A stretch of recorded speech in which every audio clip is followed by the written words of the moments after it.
Thanks, Jeff. Hi, everyone, and thanks for tuning in to this talk on, like Jeff mentioned, on disability inclusive marketing. What's the playbook? So my name is Elodie Fichet. My pronouns are she, her, and I'm head of brand accessibility for Amazon devices and services.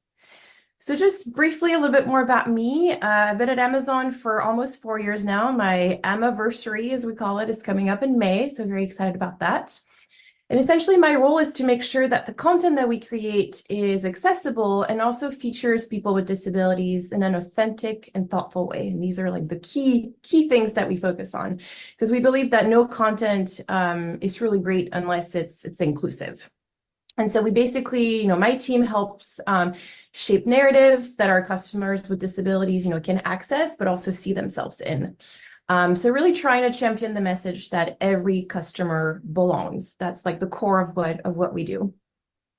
I have worked for the ADA National Network. I was communications director there for a few years, which was a fantastic experience.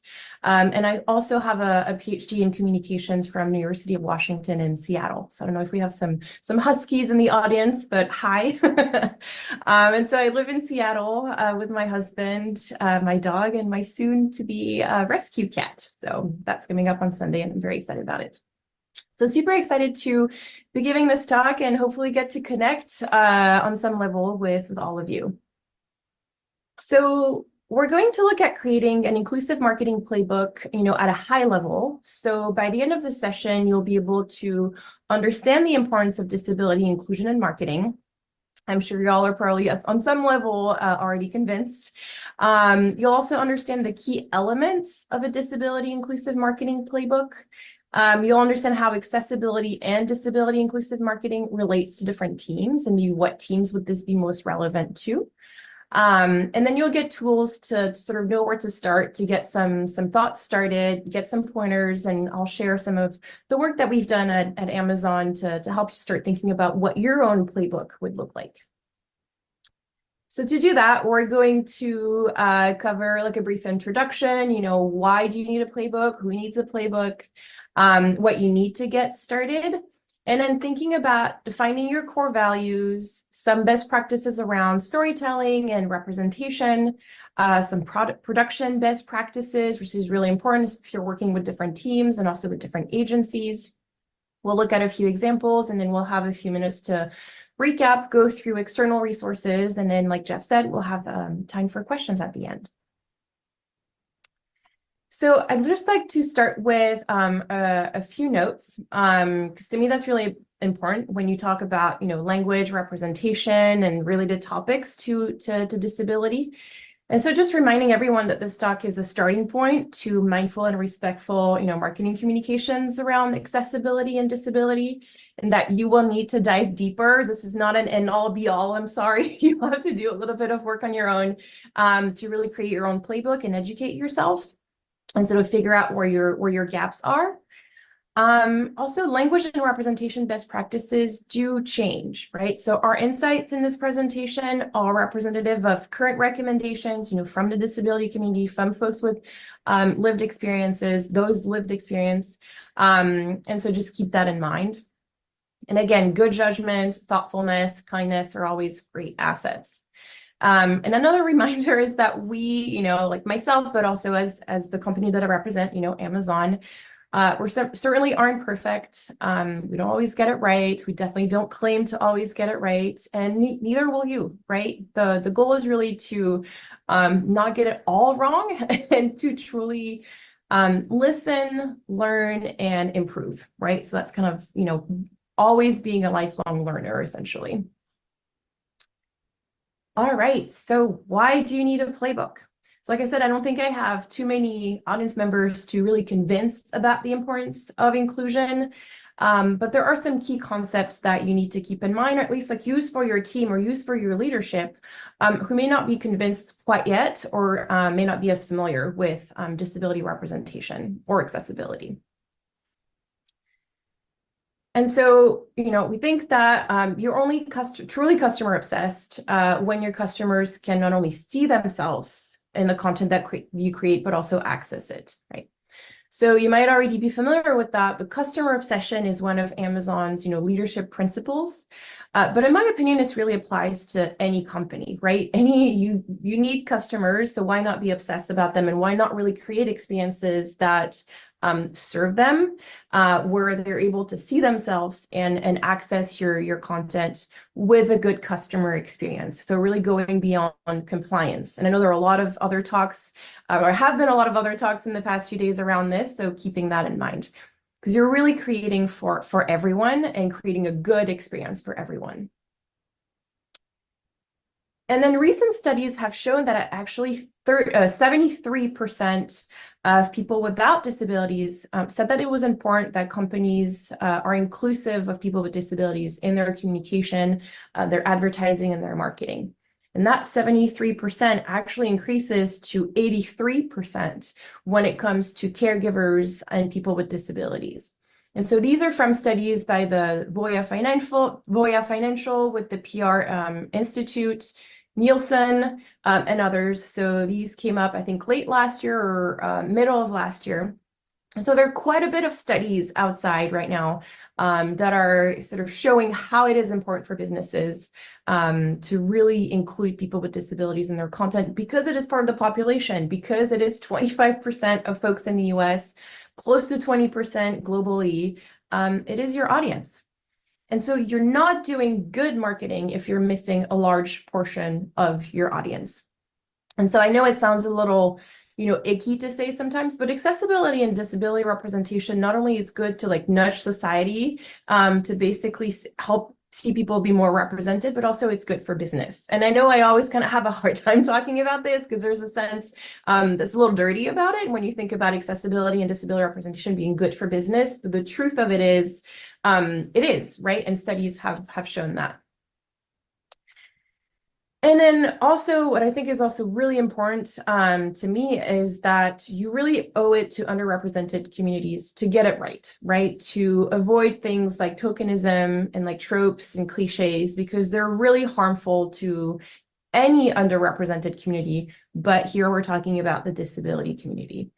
There are way too many examples of, tokenism, cliches, tropes, like inspiration porn that we'll talk a little bit about in a little bit. And so many of these things are in the advertising world. And so I think we really owe it to the community to do better and to portray empowered human beings versus objects. And that's kind of the core idea behind your playbook, is to make sure that you stay within these authentic, these mindful guidelines. And so when you do it right, you get, you hear from the community. And so, and these slides will be shared, like Jeff said, after the presentation, but just briefly, we've had some great feedback from customers with disabilities when Amazon has featured people with disabilities. And so a few years ago, we had this like holiday ad featuring a little person. She was like a guest at the party, and she was there and she was participating, and it was, not tokenistic. There was no, sort of like pandering. There was no inspiration porn. It was just a casual scene of people having fun. And we actually got great feedback from the community on that, saying that it was like really important to create these images, specifically, in this instance for the little person community, because folks get to see themselves in ads, right? They are considered a customer. And it's also, heartwarming, sad to see that, some customers have come to us and said, hey, I was, in my 30s or my late 20s, and it was like the first time I ever saw someone that looked like me on TV. And so that's really impactful. So again, that's why we say that we really owe it to the community to do a good job and to do it right. So who needs a playbook? Pretty much any organization or company who advertises, who creates content. And that also applies to, even small organizations. So even if you're a one-person team or a two-person team, if you are going to advertise, keep these things in mind. And your playbook might look a little bit different than, Amazon's or Google's or Apple's, et cetera, obviously. But keep those things in mind, right, as you're creating content.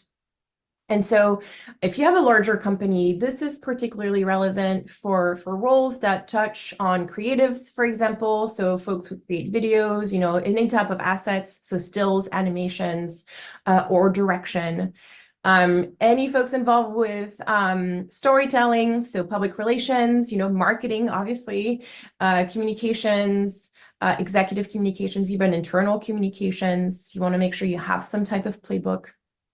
And then production, right? How do we execute on these concepts? How do we bring these to life? Because the marketing folks might have a great idea about a campaign and they've been thoughtful about how they sort of put it together. And then this is handed off to the production team, and the production team maybe doesn't have the same level of awareness. And so that's when things start to fall apart.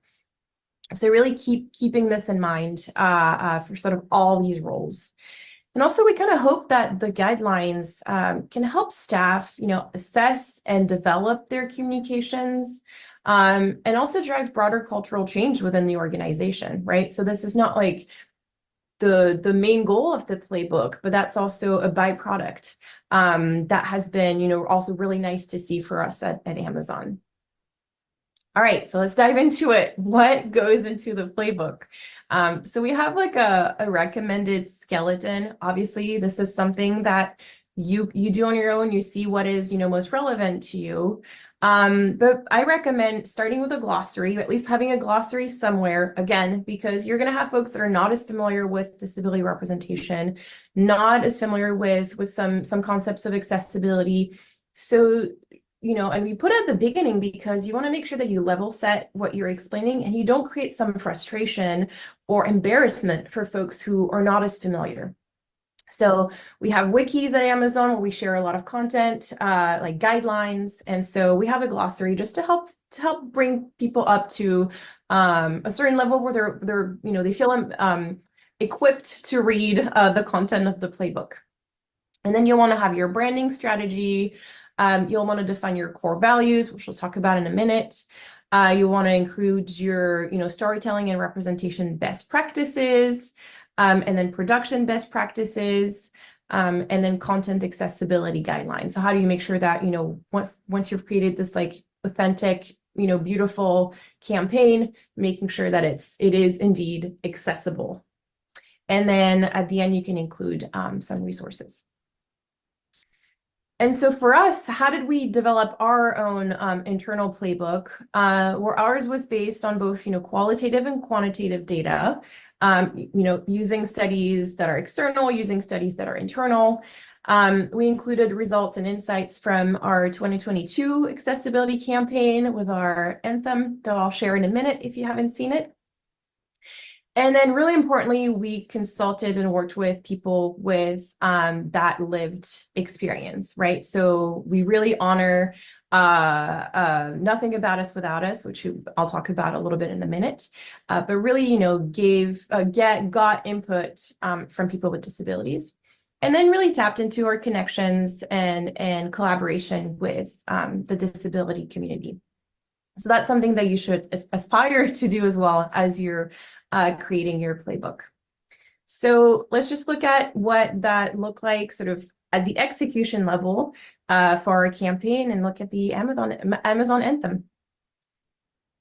Quick cuts of Amazon customers with disabilities. How do you become the Earth's most customer-centric company? By thinking about ways to serve all of your customers. A man in a wheelchair accepts a package from an Amazon driver. And since 1 in every 5 people has a disability, you'd want to make your products and services accessible.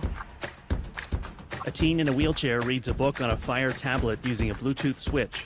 You might start with small things that make a big difference. You could even invent things to make life a little easier. A blind teen holding up a can in front of an Echo Show. Alexa, what am I holding? You'd make binge watching not just watchable, but listenable. Boss arrives at the crime scene. And you design your tablets and e-readers to be adaptable. In a home office, a woman working at a computer uses a refreshable braille display. Which would mean hiring experts who actually use these features. Oh, here's an idea. Alexa, open the blinds. Okay. You could make your products affordable. And if you accomplished all this, you'd be honest that there's still a lot more you could do for your customers. especially customers with disabilities. In the home office, the woman now faces the camera. She's the narrator. Words appear. Jessie L., Senior Accessibility Specialist. And then you get back to work. Amazon.com/accessibility. Awesome. Quick cuts of Amazon. Let's see if I can Quick cuts of slides properly. There you go. Okay. So as you saw in this video, we had, open captioning. So the captions were always present, and we had audio description as well for users who are blind or have low vision. So this is sort of what we mean when we say you want to make sure that your content is accessible. All right, so what do you need to get started? Let's look at that, skeleton we talked about and see how we start filling in those gaps. So like I said, you'll need your brand strategy, which will probably already exist, right? But maybe it will need to be further defined when it comes to how you talk about accessibility or how you include disability representation in your content. But you want to make sure that you know your customer, right? Like who you're talking to. That you have a position, right? What do you stand for? What do you offer, especially when it comes to accessibility and disability? And then what's your brand identity? What are the brand's, personality traits? And again, it might go beyond your, already existing strategy, like specifically, like what does it look like when we talk about accessibility or disability representation, right? Are you empowering? Are you forward thinking? Are you really focused on innovation? Are you focused on togetherness, right? What are some of the key pillars of your brand that relate to your work around disability or accessibility? And then obviously you want to think about your marketing goals, what do you hope to achieve in the end? And what do you need to showcase, right? So how will, including disability representation sort of elevate that? And especially to be able to do it, thoughtfully and authentically. And then you'll want to define your inclusive marketing core values, right? And core values that are also called tenets. I know at Amazon, we tend to call them tenets, but core values are essentially non-negotiable approaches to that you will never divert from, right? It's something that is non-negotiable and will never change. This is what guides, these are the guiding principles of your work. And so some of the core values that we use in our work that I feel actually are pretty relevant to most organizations, or at least are like thought starters, are things like nothing about us without us, right? The disability community's motto, where you don't talk about a lived experience that is not your own. You always involve someone from the community. You want to always be authentic, right? You want to never or not perpetuate harmful tropes. Like we've talked about this a little bit already. You want to be clear that disability isn't bad, right? That it's not something portrayed as negative. And then you want to possibly elevate and prioritize the voice of disabled people. And then really examine social roles, right? Like positions of authority, things like parents, doctors, et cetera. You want to make sure that you're not, again, falling in these tropes. And so again, as Amazon, like we don't want to define your core values. Maybe you'll need to dive deeper into some of those and like further define them. But I feel like this is kind of like a baseline, right? To be able to do inclusive, thoughtful, authentic marketing around disability and disability representation. These are some of the non-negotiables, like especially nothing about us without us, being authentic, elevating, disabled voices, and really not perpetuating harmful tropes. So these are sort of like this is your baseline to start thinking about what are your own core values. And so once you have these core values, how do we apply them into creatives, right? How does that transpire into the things that we actually create? And so one of the first stop when you think about how it's going to be embodied in a story is obviously like your storytelling. What is your angle? What are you aiming to do? And so storytelling should really be, balanced and affirmative. Like we just talked about how we don't want to represent disability as something bad, right? Something negative. You want to be focused on, active roles versus passive roles for talent or customers with disabilities. So again, like elevating the voices of folks who have a disability. And then you'll want it to be inherently intersectional, right? Because we're multifaceted. Everyone has several facets to their lives, and they're not just one thing. They're not just an immigrant. They're not just white. They're not just a woman. They might be a bunch of other things. And so making sure that your stories let that like transpire that essentially. So thinking about intersectionality. And also really thinking about this type of marketing as solution oriented, right? So what are you offering? And so really being mindful of what you're creating, right? It doesn't mean to be raw, it just needs to be real, right? And so really just being mindful of what you are creating, of the power dynamics, of the implications, et cetera, of the story that you're creating. And so when it comes to actual representation, so again, like going further down that funnel, like, right, you have your stories, you have your ideas. How does disability representation start to come through? And so first you want, people with disabilities to be represented, actual disabled people. I feel like we don't have to say this as much these days, but you always want to use someone with the actual disability you're portraying. You never ever want this faked, right?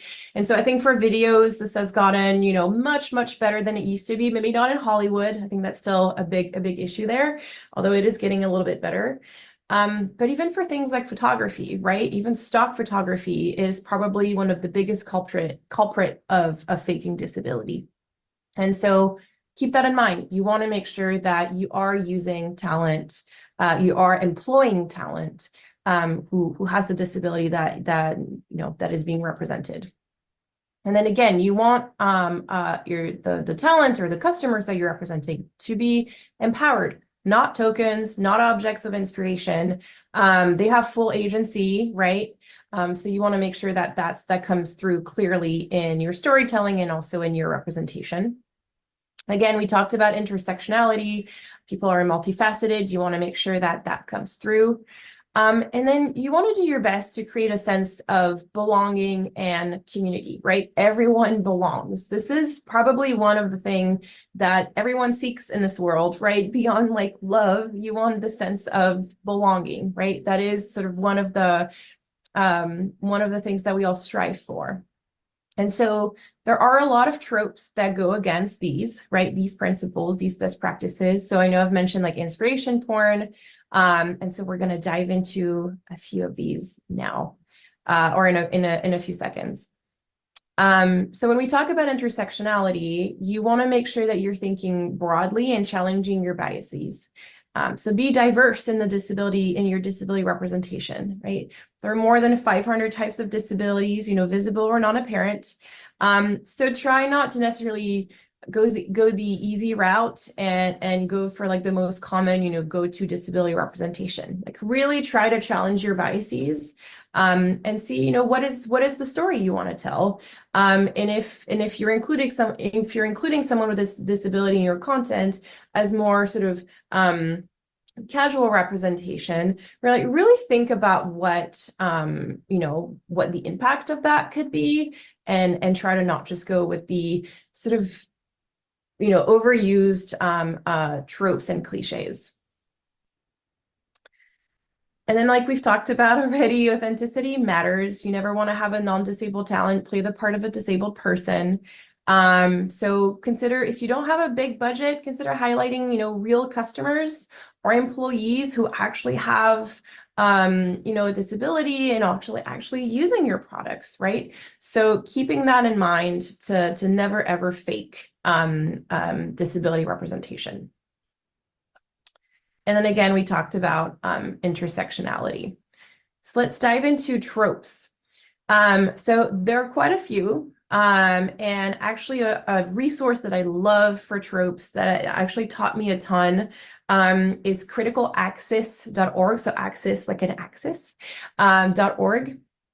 And this like community-based website basically explains all of the different tropes very clearly, uses examples from different organizations to sort of show what they look like when they show up in content. Extremely helpful as a marketing or PR person. to really, really see what these look like and to really help you understand how to not replicate them. And so the most common one is inspiration porn. It's the portrayal of people with disabilities as inspirational just because they have a disability. And it's really society's tendency to reduce people with disabilities to objects of inspiration for non-disabled folks. And so I have this awful example on screen, which is a child who uses a wheelchair. He's holding a basketball, and the tagline reads, "Your excuse is invalid." Right. This is probably the most common type of inspiration porn we see out there. This is probably the least subtle one. So that's the example that I tend to use this to really help people understand what inspiration porn is. It can be much, much more subtle than that, but it's really this idea that, you're removing the humanity from someone with a disability and really using them as a token, using them as an object to inspire non-disabled people, so completely removing the disabled audience from that, the disabled folks from that audience, and using that to inspire, non-disabled folks to do more, complain less, etc. So it's hugely offensive, and you want to be really careful with that trope to make sure that it's not part of your storytelling and it's not part of your representation. Another very common one that becomes slightly more subtle, it's emotional manipulation. And it's basically the concept that featuring people with disabilities needs to be emotional, needs to be tear-jerking to be worth watching. That one is very common, sadly. So basically this type of content, it takes you on an emotional journey where first you feel sad or concerned for someone or someone with a disability. And then you're relieved, right? At the end, there's this aha moment or even potentially a surprise reveal, which is another type of trope. And there's a solution proposed very often through a product or a service from a company. And so the goal of this trope is really to pull at heartstrings. And so we ask, does content featuring someone with a disability need to be emotionally manipulative to be relevant or memorable or generate empathy? And the answer is no, right? While content featuring someone with a disability does not have to be devoid of emotions, not at all. It could be heartwarming. It could be sweet, just like any other story. It could be enlightening. But this should be warm and safe and supportive and not something that manipulates emotions, at the expense, especially of someone with a disability. So again, a little bit more subtle, but keep that in mind, right? Are you again turning this person with a disability into an object? Or are you showing them as empowered individual with full agency? And then the last trope that I'll touch on today, like I said, there are many, many more, but this one is called the charity model. And this one casts disabled people as tragedies in need of saving, where very often a non-disabled character, takes on the role of saviors with, has a high moral ground. And it kind of presumes that people with disabilities are unable to contribute or they require, selfless generosity for survival. And obviously this is very wrong. So, and I know when you're hearing about these tropes and when you're seeing, the definitions, you're like, oh, I would never do that. We would never do that as part of marketing. And you would hope so. And, but at the same time, it's very easy to fall in under these tropes. Especially when you're working with people who are outside of sort of the world of disability representation and accessibility, who may not be as aware. It's also very common as a type of content on social media, and so people are very much primed to see this type of content and some level enjoy it. And so sometimes it takes a little bit for folks to understand hey, maybe this was it sounded really sweet to you. Maybe you enjoyed that story, featuring a disabled person, getting something from a non-disabled person. But here's why it's wrong, right? So these tropes are, and the definitions are essentially there to help you be empowered, sort of explain why it's wrong and to really, distance yourself from this type of content. And so related to that, as you're working with different folks in your company or maybe with an agency, a large part of the playbook should be, guidance for others on your team, in people that might be working with you. So like I said, you may be in an accessibility or inclusive marketing and sort of all these best practices, or at least you're aware of them and you know where to find more information, but others may not be. And so that's why, some of these tropes or even like production best practices that we'll talk about in a second need to be part of your playbook, right? Of your guidance. All right. And so one thing you want to keep in mind and you want to make clear, sort of regardless of whether or not the story is focused on accessibility, like if you're creating a campaign around accessibility, if you're just creating a campaign for a new product, you want to make sure that you really push for diverse casting.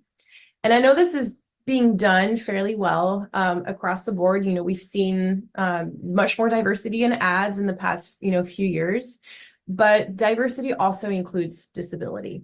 So really pushing your agencies for diverse casting, meaning also including, folks beyond like race and ethnicity, but also disability, body types, and even if it's not a disability, maybe just conditions. To again, make sure that folks can see themselves on in this content. And the more we push, agencies, the more we push production companies, it's going to become like a supply and demand loop, right? So the more we ask for disabled talent, the more disabled talent will become available, the more people with disabilities get employed and have a chance to basically, have work, but also be represented.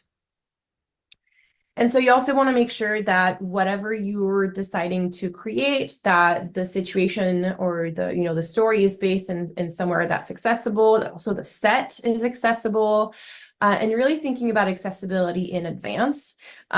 So from like a set and production perspective, but also from like a content accessibility perspective. And that's all pre-production, right? So you're going to need audio description for your content. What does that look like from a production perspective? Do we need extra footage to have an extended description like we did with our anthem? So things like that, like, are we going to have like sort of wall-to-wall audio with talking heads? How do we include audio description with that? So really keeping that in mind as you're working on your story.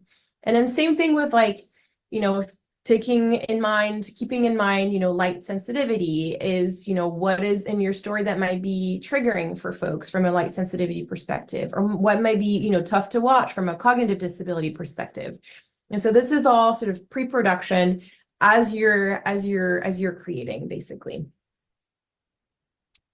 And as you're working with partners, I love these questions that I think a colleague of mine came up with, but essentially asking you and your partners, are my creative partners committed to accessibility? Like, is this the right choice? If they're not, how do we get them there, or how do we go with someone else?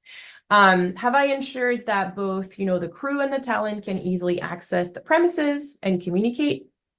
And also, have I consulted with talent or an agency to see if someone needs a reasonable accommodation?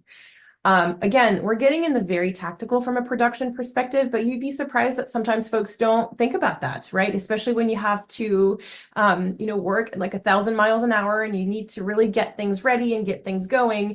There's some things that get skipped. These are kind of like the non-negotiable things that should not get skipped. So again, keeping those in mind and asking these questions.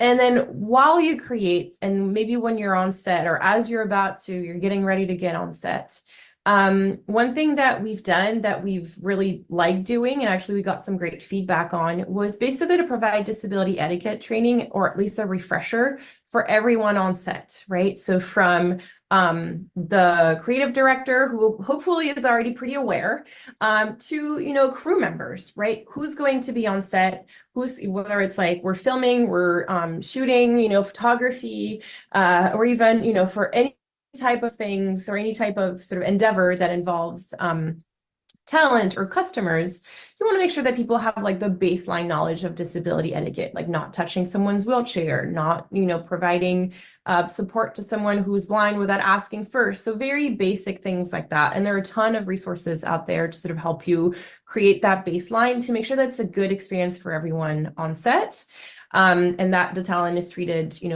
respectfully. And then you'll want to make sure that the framing and the composition should promote equality. If you're thinking, depending on the type of talent you're working with, if it's someone in a wheelchair, if it's like a little person, really think about the camera angles, really think about the framing, think about the composition to really promote equality and empowerment. And then really doing your best to create a safe and trusting environment to allow for disabled talent to feel empowered to call things out if they're not authentic. And so we've been doing that on set, with our talent. Really, we've made it a habit to basically check in with the talent to make sure that, things feel right, that they're not doing anything that they would never do in real life.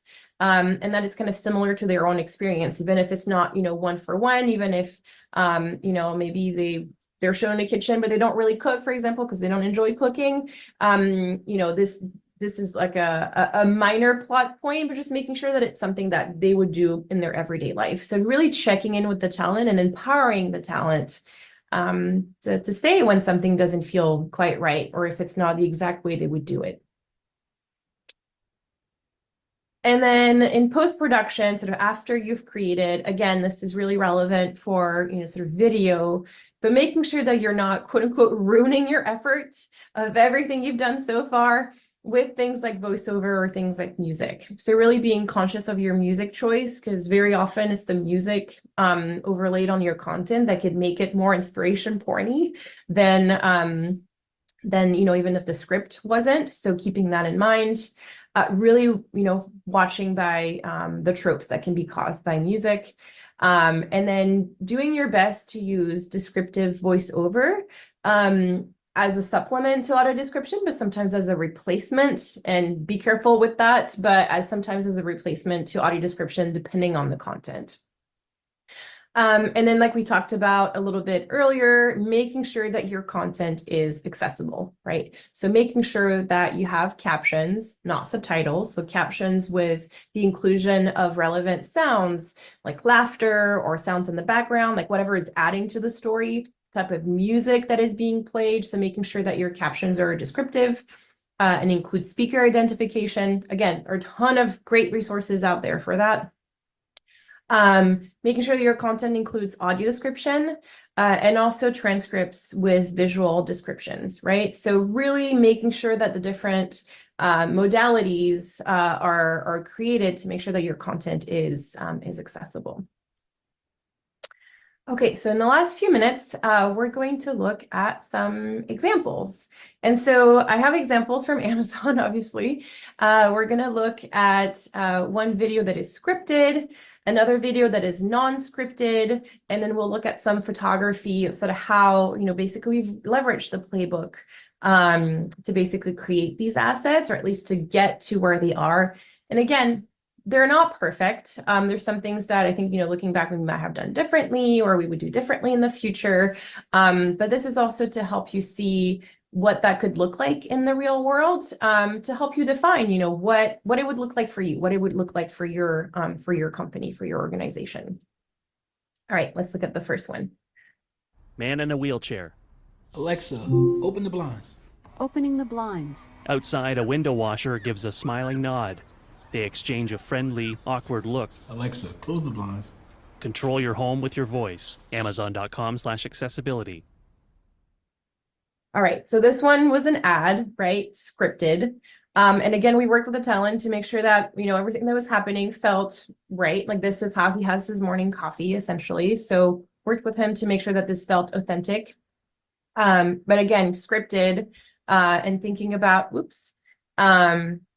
making sure that we don't have tropes, right? So let's. The first time I was able to control the device with my voice, it was that wow factor of, oh my God, I'm doing this on my own.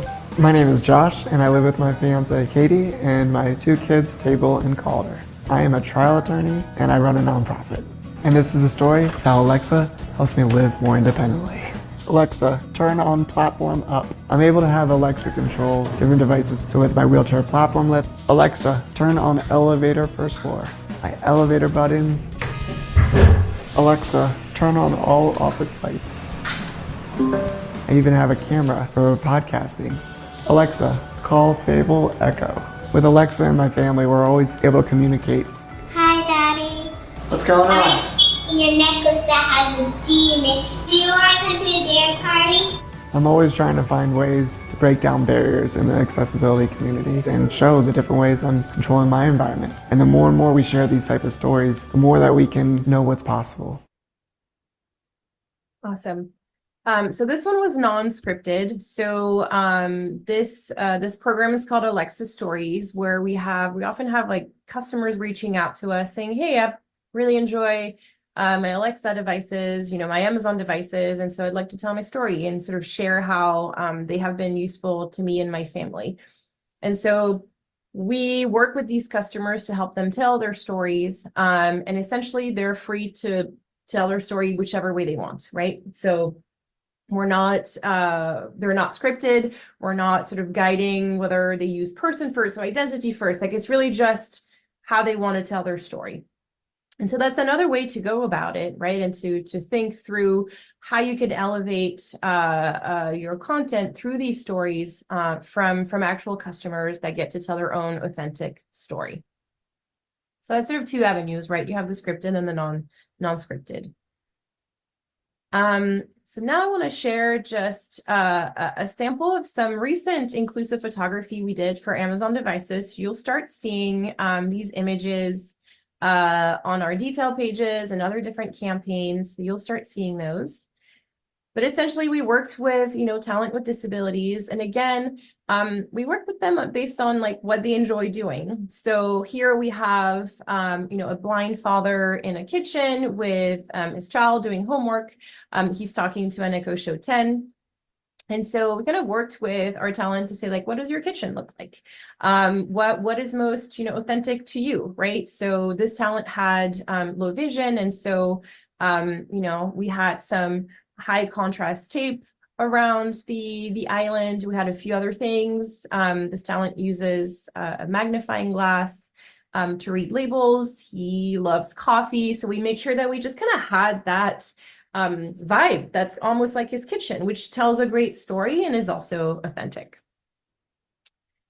And then we also work with this talent who so this is her own service dog. She plays accessible, soccer. So we had the ball there, we had the grabber because that's something she uses as well. And so we really try to make it look like their home and the thing that they do on a day-to-day basis to, again, make the talent more comfortable, but also it makes for a better story because it's real. And then here we're in like a at-home yoga studio with a young woman, practicing yoga. She is a burn survivor. And so we also just wanted to showcase that. This is also the type of clothing she wears because she does do yoga. I believe she's actually a trainer. And so this is also very much like true to her life. This is what she does. And that creates for just better content and better imagery just because the talent is more comfortable right away. And it's just like, it's almost like a glimpse into their daily life, right? It's not fabricated. Elodie, I did want to just step in for a time check on for Q&A. Sounds good. That sounds good. I'll just go through the last couple images and then we can move on to Q&A. Okay, great. So just the last two images, I know sometimes it's tougher to represent non-apparent disabilities or conditions. And so for this one, this woman is autistic. And so we basically placed a few things in her vanity area that she uses herself. So we have the Untypical book there on her shelf, and we have a mug that says Neurospicy on it, which are all things that she would have in her home, right? And she actually got to leave with because she really liked them. And so these are some ways that you can really push for better representation. And then finally, we had someone with a limb difference, holding a Kindle. And again, just really keeping things real, keeping things like the way they would do it in their own home. Right, so just a few things, and these slides will be available. So I'll stop talking in a second so we have time for the questions. I was chattier today, but really honor nothing about us without us. Keep your content authentic, educate yourself, to really make sure that you're doing the right thing and you owe it to the disability community. All right, let's do questions. Thank you so much, Elodie. And yeah, we had a lively Q&A. I think this first question from Caroline, you did provide some great examples of video and photography in communicating inclusivity, but do you have any guidance or examples for crafting inclusive messaging in marketing content? Yeah, absolutely. So there are quite a few great examples out there. I would say you can also just take a look at the About Amazon blog posts. We have quite a few articles around disability, around the accessibility of our devices, and sort of the work that we've done around diversity. And so just looking at the language we use there is, aiming to be inclusive and mindful, and sort of follows guidance around that. So I would say take a look at that. The principles that I showed around imagery and videos like really applied to writing. So I have a couple resources here, and I just want to make sure I'm not butchering. The National Center on Disability and Journalism has a fantastic resource on language around disability. And so I would say take a look at that as you're crafting your content, and really just watch out for tropes. So criticalaccess.org is a great place to look to. So, looking at both of these will help you with, more written communication.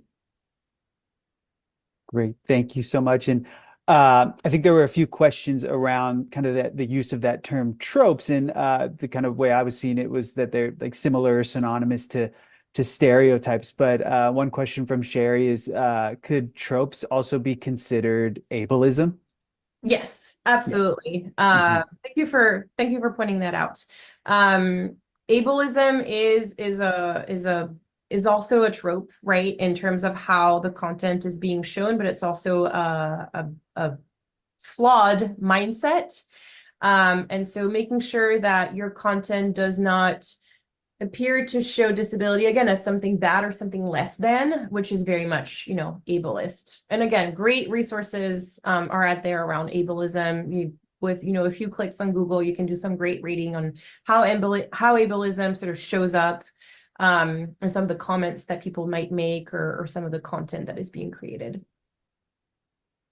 Great, thank you. And kind of a follow-up to that, Marcia was curious when you were discussing music and voiceover, what was meant with like tropes that would be caused by music and voiceover?